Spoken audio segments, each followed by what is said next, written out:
Hello, good morning student. और कैसे हैं आप लोग? बढ़िया हैं सब लोग। चलिए ठीक है, हम अपना चैप्टर स्टार्ट करते हैं। हम पढ़ रहे थे कि जो फसल होती है वो कैसे उगाई जाती है ना। तो हमने क्या करा कि फसल उगाने के लिए हमको क्या क्या करना पड़ता है, कौन कौन से टूल्स यूज़ करना पड़ते हैं, औजारों का उपयोग करना पड़ता है और फिर फसल कैसे उगाई जाती है। अब हम पढ़ रहे हैं कि फसल को बढ़ने के लिए उसमें कुछ उर्वरक भी मिलाने पड़ते हैं। तो उन उर्वरकों के बारे में हम पढ़ेंगे कि उर्वरक होते क्या हैं। खाद्य एक कार्बनिक जैविक पदार्थ है। खाद क्या है? एक कार्बनिक और जैविक पदार्थ है जो कि पौधों या जंतुओं के अपशिष्ट से प्राप्त होता है ना। किसान पादप एवं जंतु अपशिष्टों को एक गड्ढे में क्या करते हैं, इकट्ठा करते हैं, फिर उसको खुले में छोड़ देते हैं। अपघटन कुछ सूक्ष्म जीवों द्वारा होता है। अपघटित पदार्थ खाद के रूप में उपयोग किया जाता है। आप कक्षा छठी में वर्मी कंपोस्टिंग अथवा केंचुए द्वारा खाद तैयार करने के विषय में पढ़ चुके हैं। आपने पहले पढ़ चुके हैं ये आपकी प्रीवियस क्लासेस में कि खाद कैसे बनाई जाती है। ओके, हम आगे बढ़ते हैं। यहाँ पर आपको एक एक्टिविटी दी है कि हम मूंग व चने को कैसे अंकुरित करके देख सकते हैं। मूंग अथवा चने को बीज लेकर उन्हें अंकुरित कीजिए। इनमें एक ही आकार वाले 3 नवोदित छांट लीजिए। अब 3 ग्लास अथवा ऐसे पात्र लीजिए, इनमें ए, बी और सी का निशान बनाइए। ग्लास ए में थोड़ी सी मिट्टी लेकर इसमें थोड़ी सी गोबर की खाद मिलाइए।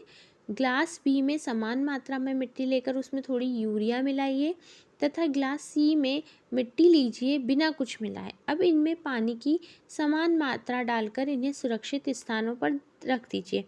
आप देखेंगे कि धीरे धीरे क्या होता है, कौन सी फसल जो है वो ज़्यादा बढ़ती है।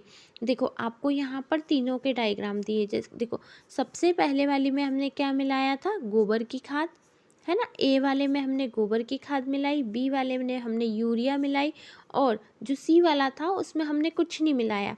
तो आपको दिख रहा है कि सबसे ज़्यादा जो फसल है वो किस में उगी है, बी वाले में, यूरिया में, क्योंकि इसकी मिट्टी के पास नाइट्रोजन पोषक तत्व ज़्यादा थे। इसलिए क्या हुआ कि जो बी वाला ग्लास था उसमें फसल ज़्यादा उगी है। क्या तीनों ग्लासों के पौधों में वृद्धि की गति एक समान है? नहीं, तीनों में वृद्धि अलग अलग हुई है।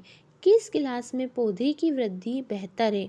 किस गिलास के पौधे में वृद्धि सबसे अधिक है? देखो बी जो है उसमें क्या है, सबसे ज़्यादा पौधे बड़े हुए हैं और उसकी क्या है, वृद्धि भी सबसे अच्छी है। उर्वरक रासायनिक पदार्थ है। उर्वरक क्या है, रासायनिक पदार्थ है। खाद जो है वो हमारा देसी होता है और उर्वरक जो होता है वो केमिकल होता है, केमिकल से बनता है, जो विशेष तरह के पोषक तत्वों से क्या होता है, भरपूर होता है। वे खाद से कैसे भिन्न है? कैसे भिन्न होता है? देखो उर्वरक जो होता है वो कहाँ तैयार किया जाता है, फैक्ट्रियों में किया जाता है। इसमें कुछ कुछ उदाहरण है, urea, ammonium phosphate, super phosphate, potash, nitrogen, phosphorus, potassium, NPK, nitrogen, potassium, phosphorus. ठीक है। इनके उपयोग में किसान को गेहूं अथवा धान, मक्का जैसी फसलों की अच्छी उपज प्राप्त करने की में सहायता मिलती है। मतलब जब यूरिया डालते हैं तो क्या होता है कि फसल जो होती है वो अच्छी होती है, परंतु उर्वरकों के अत्यधिक उपयोग में मिट्टी की उर्वरकता में कमी आती है। अब क्या होता है, ज़्यादा मिला दोगे, कोई भी ओवरडोज हो जाएगा तो वो नुकसान करेगा, है ना। यह जल प्रदूषण का भी स्रोत बन जाता है। अब जो यूरिया होता है उसमें हम क्या बोल रहे हैं, वो केमिकल है। तो केमिकल तो कोई भी हमारी बॉडी को क्या करता है, नुकसान ही करता है। अब जब ये केमिकल हम मिट्टी में डालेंगे तो मिट्टी में पानी भी तो रहेगा, तो क्या होगा, पानी की जो स्रोत है, मतलब जो कुएं वगैरह आसपास है वहाँ पर चला जाएगा ये, उनके साथ बह बह के, है ना, नीचे रंज रंज के मिट्टी के साथ में। अतः मिट्टी की उर्वरकता बनाए रखने के लिए हमें उर्वरकों के स्थान पर जैविक खाद का ही उपयोग करना चाहिए। हमें जितना पॉसिबल हो सके जो फसल होती है उसमें जैविक खाद का ही उपयोग करना चाहिए, अथवा 2 फसलों के बीच में खेत में को कुछ समय के लिए बिना कुछ बोए छोड़ देना चाहिए, जिससे क्या होता है, मिट्टी की उर्वरक क्षमता फिर से बन जाती है। देखो बेटा, आजकल का जो खाना हो गया है वो पूरी तरीके से यूरिया का हो गया है। है ना। क्योंकि किसान क्या करता है, अपने लालच के चक्कर में वो छोटी छोटी चीज़ों को यूरिया के थ्रू क्या कर देता है, बढ़ाव कर देता है, ज़्यादा फसल लेने की कोशिश करता है, तो उससे प्रदूषण फैलता है, उससे मृदा प्रदूषण होता है और उससे हमारे शरीर में बहुत सारी बीमारियां भी होती हैं। खाद के उपयोग से मिट्टी के गठन एवं जल अवशोषण क्षमता में भी वृद्धि होती है। मतलब क्या करते हैं, अगर हम खाद डालते हैं तो मिट्टी जो होती है वो ज़्यादा पानी को एब्जॉर्ब करती है। इससे मिट्टी में सभी पोषकों की आपूर्ति हो जाती है। मिट्टी में पोषकों की प्रतिपूर्ति का अन्य तरीका फसल चक्रण है। फसल चक्रण मतलब फसल को चक्र में बोना, एक के बाद एक। मिट्टी में पोषक तत्वों की पूर्ति का अन्य तरीका क्या है, फसल चक्रण। यह एक फसल के बाद खेत में दूसरे किस्म की फसल एकांतर क्रम में उगाकर किया जा सकता है। पहले उत्तर भारत में किसान फलीदार चारा एक ऋतु में उगाते थे तथा गेहूं दूसरी ऋतु में। पहले क्या होता था, पहले किसान सिर्फ 2 ही फसल लेता था, एक गेहूं की लेता था और दूसरी फलीदार चारा। ठीक है, इससे मिट्टी में नाइट्रोजन का पुनः पूरण होता रहता है। किसानों को इस पद्धति को अपनाने के लिए प्रोत्साहित किया गया है। पिछली कक्षाओं में आपने राइजोबियम बैक्टीरिया के विषय में पढ़ा हुआ है। हाँ, राइजोबियम बैक्टीरिया क्या होता है, नाइट्रोजन फिक्सेशन बैक्टीरिया होता है। ये क्या करता है, इन्वायरमेंट की नाइट्रोजन को लेकर विलय में अवशोषित करता है, मिट्टी में विलय बनाता है उसका, और पौधों जो होते हैं उसकी जड़ों में नाइट्रोजन को फिक्स कर देता है। यह फलीदार लेग्यूमिनस पौधों की जड़ों को ग्रंथियों में पाए जाते हैं। ये क्या करते हैं, नाइट्रोजन का स्थिरीकरण करते हैं। हम ये पहले भी पढ़ चुके हैं, अभी फिर पढ़ा रही हूँ मैं। राइजोबियम बैक्टीरिया जो होता है ये क्या करता है, ये पौधों की जड़ों की ग्रंथियों में पाए जाते हैं और वायुमंडल में नाइट्रोजन का स्थिरीकरण मतलब उसको फिक्स करते हैं। चलिए बेटा आगे बढ़ते हैं हम। अब क्या है, आपका नेक्स्ट टॉपिक जो है वो, आज का जो आपका टॉपिक है नेक्स्ट, उसमें क्या है, आपको पढ़ना है कि खाद और उर्वरक में अंतर क्या है। ठीक है, दोनों में क्या अंतर होता है, खाद और उर्वरक में अंतर, उर्वरक एवं खाद में अंतर, क्या अंतर है उर्वरक और खाद में, आप लोग बता सकते हैं मेरे को। मैंने अभी आपको बताया। देखो, सबसे पहले उर्वरक जो होता है ये क्या होता है, मानव निर्मित होता है, इसको मनुष्य ने बनाया है, मतलब ये मानव निर्मित लवण है। और प्राकृतिक खाद जो है वो प्राकृतिक होती है, जो गोबर एवं पौधों के अवशोषण के विघटन से मिलती है ना।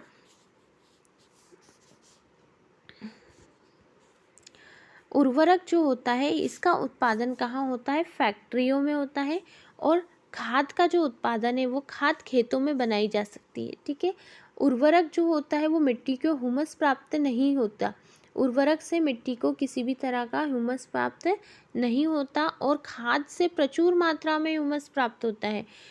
उर्वरक में पादप पोषक जैसे नाइट्रोजन, फास्फोरस एवं पोटेशियम प्रचुर मात्रा में होते हैं। उर्वरक में नाइट्रोजन, फास्फोरस और पोटेशियम प्रचुर मात्रा में होता है। और खाद में इसकी तुलना में होता तो है सब चीज़ें, नाइट्रोजन भी होगा, फास्फोरस भी होगा, पोटेशियम भी होगा, लेकिन उर्वरक की तुलना में कम होगा। लेकिन फिर भी सबसे अच्छी चीज़ क्या है हमारे लिए, खाद। ठीक है, फिर भी सबसे अच्छी क्या है, खाद, है ना। ठीक है, सारणी 1.1 में उर्वरक एवं खाद के बीच में अंतर बताए गए हैं। अब खाद के लाभ क्या क्या होते हैं ये देखते हैं हम।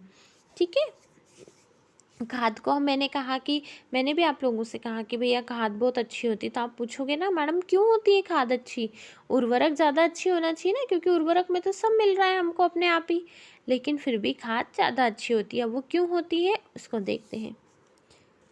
इससे मिट्टी की क्या होती है, जल धारण की क्षमता में वृद्धि होती है, मिट्टी जल को ज़्यादा अवशोषित कर लेती है ना। मिट्टी भुरभुरी, खाद डालते हैं तो जो मिट्टी होती है वो भुरभुरी हो जाती है एवं सरंध्र हो जाती है, मतलब इसके रंध्र जो होते हैं वो खुल जाते हैं, जिसके कारण क्या होता है, गैस विनिमय मतलब ऑक्सीजन का आदान प्रदान आसानी से हो जाता है, या कार्बन डाइऑक्साइड का। इससे मित्र जीवाणुओं की संख्या में वृद्धि हो जाती है, जो पौधे के दोस्त होते हैं ऐसे जीवाणु उन्हें आसानी से मिल जाते हैं, क्योंकि वैसे भी खाद सड़ती है तो उसमें जीवाणु तो पैदा होते ही। इस जैविक खाद से मिट्टी का गठन सुधार होता है। इससे क्या होता है, मिट्टी अच्छी होती है। आया समझ में? चलिए नेक्स्ट टॉपिक है आपका सिंचाई। नेक्स्ट टॉपिक क्या है आपका? सिंचाई।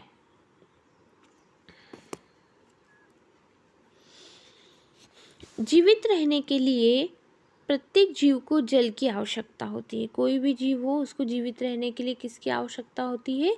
जल की। हम सिंचाई पढ़ रहे हैं, सिंचाई का मतलब भी क्या होता है? जल। ठीक है, पौधों को जल देना मतलब सिंचाई करना। प्रत्येक जीव को जीवित रहने के लिए जल की आवश्यकता होती है। पौधे के वृद्धि एवं परिवर्धन के लिए जल का विशेष महत्व है। पौधों की जड़ों द्वारा जल का अवशोषण होता है, जिसके साथ खनिजों एवं उर्वरकों का भी अवशोषण होता है। पौधे में लगभग 90% जल होता है। पौधे में कितना जल होता है? लगभग 90%। यह आवश्यक है क्योंकि बीजों के अंकुरण शुष्क स्थिति में नहीं हो सकते। जल की आवश्यकता क्यों होती है? क्योंकि पौधे जो हैं अगर सूखे सूखे रहेंगे तो वो कहाँ से जीवित रह पाएंगे? जल में घुले हुए पोषक का स्थानांतरण पौधे के प्रत्येक भाग में होता है। ठीक है, जल में अगर कोई पोषक तत्व घुले हुए हैं तो पौधे के जल के साथ पौधे के सारे भाग में पहुंच जाएंगे। यह फसल की पाले एवं गर्म हवा से रक्षा करता है। मतलब फसल को पीली होने से और उसको गर्म हवा से बचाता है। स्वस्थ फसल वृद्धि के लिए मिट्टी की नमी को बनाए रखने के लिए खेत में नियमित रूप से जल देना आवश्यक होता है। अगर हम चाहते हैं कि हमारी फसल अच्छी हो, पौधे स्वस्थ रहें, तो हमें टाइम टाइम से फसलों को पानी देना चाहिए। निश्चित अंतराल पर खेत में जल देना सिंचाई कहलाता है ना। निश्चित अंतराल पर लगातार जल में पानी देना क्या कहलाता है? सिंचाई कहलाता है।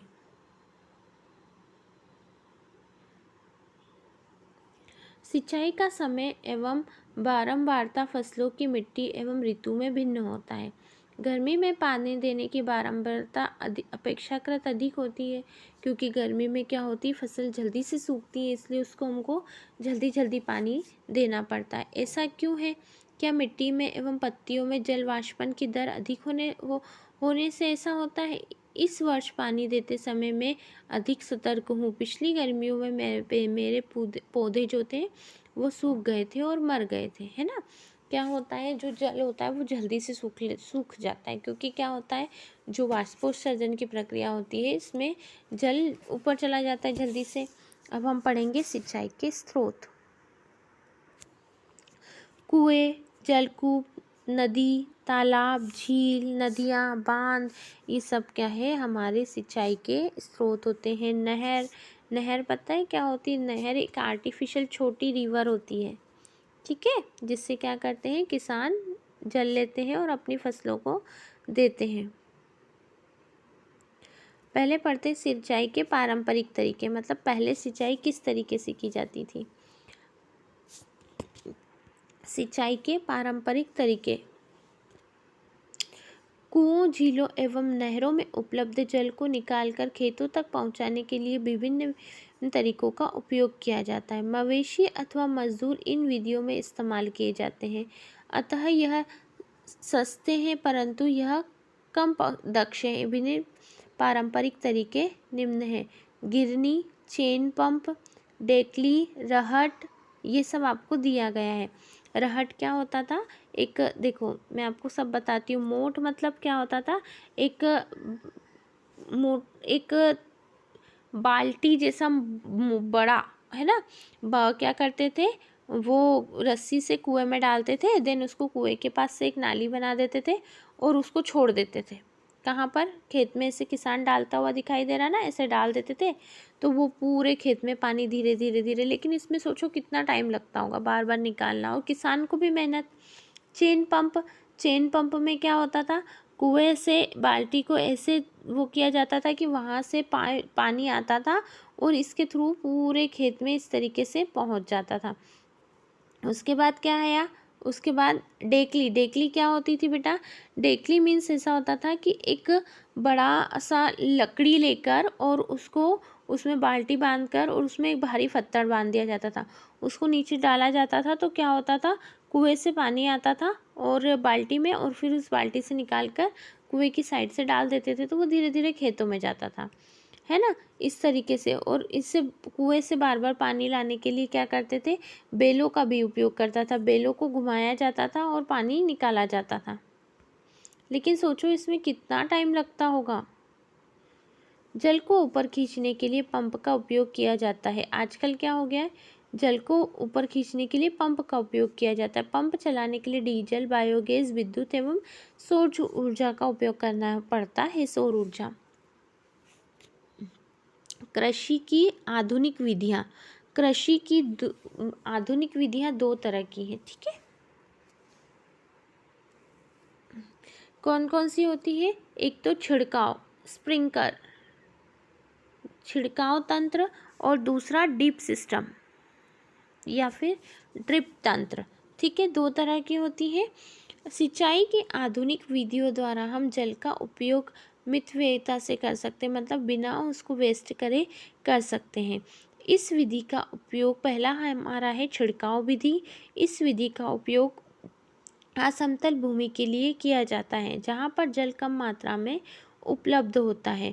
इसमें पाइप नलों के ऊपरी सिरों पर घूमने वाले नोजल लगे होते हैं, जिसे आपको डायग्राम में दिखाया है। देखो यहाँ पर, देखो यहाँ पर क्या होता है, ये ऊपरी सिरों पर क्या लगे हुए हैं, नोजल लगे हुए हैं, ठीक है। दिख रहे हैं नोजल, ये देखो।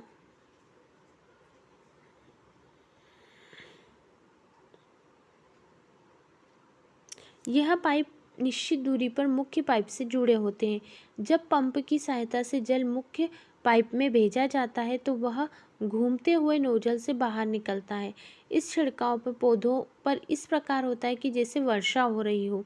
छिड़काव लॉन, कॉफ़ी की खेती एवं कई फसलों के लिए अत्यंत उपयोगी होता है। मतलब इस तरह का सिंचाई जो होती है वो सारे पौधों के लिए उपयोगी होती है जहाँ पर पानी की कमी होती है। अब हम सोचें कि हर जगह पर्याप्त भूमि में पानी हो, तो ऐसा नहीं हो सकता ना। कहीं कहीं जैसे राजस्थान में भी पानी की बहुत कमी होती है। तो ऐसी जगह पर क्या होता है, आपका ये क्या बोलते हैं, छिड़काव तंत्र विधि का उपयोग किया जाता है और फिर इससे पानी दिया जाता है। आगे की आपकी विधि है ड्रिप तंत्र। ड्रिप तंत्र में क्या होता है, यह विधि में जल बूंद बूंद करके पौधों की जड़ों तक गिरता है। इस विधि में क्या करते हैं, पौधों के पास में एक पाइप में क्या करते हैं, छेद कर देते हैं और उसको बिल्कुल जड़ के पास में लगाते हैं। जहाँ पौधा है सिर्फ वहीं पर, पूरे खेत में पानी नहीं बहता। तो फलदार पौधे, बगीचे एवं बीजों को पानी देने का सर्वोत्तम तरीका है। इससे पौधों को बूंद बूंद करके जल प्राप्त होता रहता है। इससे विधि में जल बिल्कुल भी व्यर्थ नहीं होता, अतः यह जल की कमी वाले क्षेत्रों में के लिए वरदान है। इस तरह की खेती की जाती है। उससे सिर्फ देखो यहाँ पर आपको दिख रहा है ना, पाइप लगा हुआ है, ये एक मुख्य पाइप है। इस पाइप से छोटे पाइप गए हैं इस तरीके से। अब जब ये यहाँ पर छोटे छोटे से ऐसे छेद कर देते हैं पौधों के यहाँ पे, तो क्या होता है कि जहाँ पर पानी की पूर्ति कम होती है वहाँ पर इस तरीके से खेती करके पानी को पूरा कर दिया जाता है। अब हमारा नेक्स्ट टॉपिक जो आएगा वो है हमारा खरपतवार। इस टॉपिक को हम नेक्स्ट क्लास में कंटिन्यू करेंगे। आज के लिए इतना ही, बाय।